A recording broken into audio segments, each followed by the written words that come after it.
guys, हामी अब यस्तो घुम्नमा छौँ।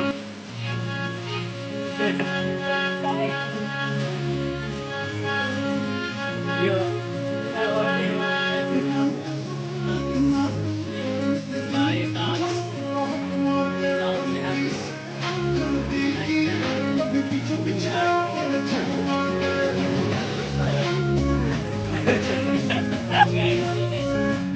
हाम्रो बुढीले भन्दा गाईले जित्या जस्ती छन्। यी साथीभाइहरू सबै बुढी पोल्न साना बच्चादेखि हेर्नुहोस् बुढा पाखा सबै आछन्।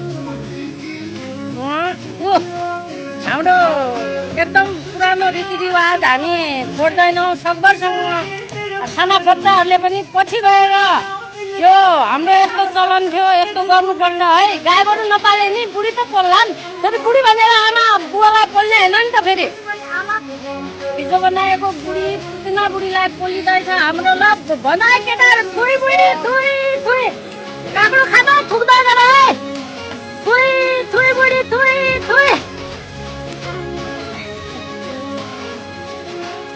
बुढी पोलियो पुतिना बुढी पोली। नम्किन नै काँक्रो छ त।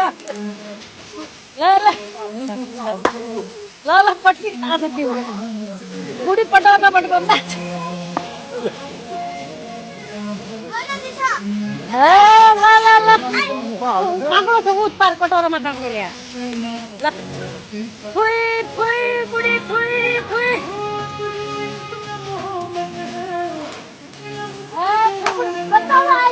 नबिल्दैन आइदियो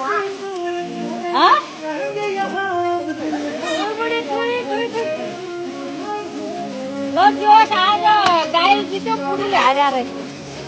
ल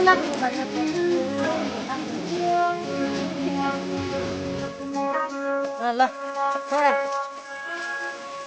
थुई बुढी थुई थुई बुढी थुई काकी बुढी त उनीहरू गएर ल